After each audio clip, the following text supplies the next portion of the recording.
మీ పేరేంటిదండి? మా పేరు తారండి. తార. మీరు సన్నాయి వాయిస్తారు కదా? ఇప్పుడు ఈ సన్నాయి ఎన్ని సంవత్సరాల నుంచి నేర్చుకున్నారు? చిన్నప్పటి నుంచి మేడం. చిన్నప్పటి నుంచి మా నాన్నతో.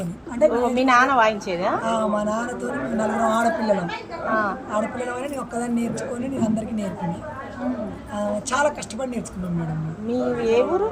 మాది పెనగొండ, కానీ మైబాల్ ఉంటుంది మేడం. మైబాల్ సొంత ఇల్లు. వరంగల్కి వచ్చి వాయిస్తాము. వరంగల్ శివరస్థల వరంగల్కి వచ్చి వాయిస్తాం. వరంగల్లో వాయించి మళ్ళీ మహబాద్కి వెళ్ళిపోతాం. ప్రోగ్రామ్ ఉన్నప్పుడు ఇక్కడికి వస్తాం. మా పాపలు ముగ్గురు ఇదే. మీ అమ్మాయిలు కూడా? మా అమ్మాయిలు కూడా వాయిస్తారు. ఇదే ఇక వృత్తి. మీ నాన్న వాయించేదా? మా నాన్న కాంచి. మీ నాన్నది మీకు వచ్చింది? మాకు వచ్చింది. నాది మా అమ్మాయి. మిగతా మీ అక్క చెల్లెలు నేర్చుకోలేదు? నేర్చుకున్నారు, కానీ వాళ్ళు వేరే వెళ్ళిపోతారు. వాళ్ళు నేర్చుకున్నారు. కాకుండా నాది మా అమ్మాయి. 10 సంవత్సరాల నుంచి వాయిస్తున్నారు? నేను చిన్నప్పటి నుంచి మేడం. 20-30 సంవత్సరాలు. మరి పెళ్ళైనాక మీ ఆయన ఏమనలేదా?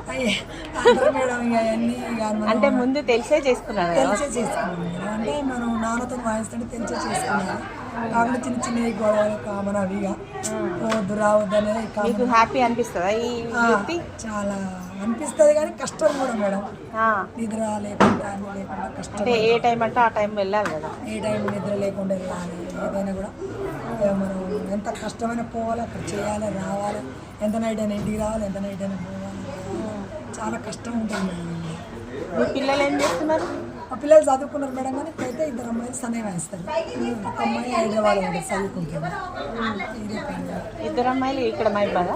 మైబాద్ అంటే ఒక ఆమె ఖమ్మం ఇచ్చేసిన, ఒక ఆమె గుండంగానే ఇచ్చింది. ముగ్గురు పెళ్ళిళ్ళు అయిపోయినాయా? లేదమ్మా, 2. కొన్ని సంవత్సరం అయింది. సరే. చూశారు కదండి, ఆడవాళ్ళు అన్ని రంగాలలో ముందున్నారు. వీడియో నచ్చితే లైక్ చేయండి, షేర్ చేయండి, సబ్స్క్రైబ్ చేయండి.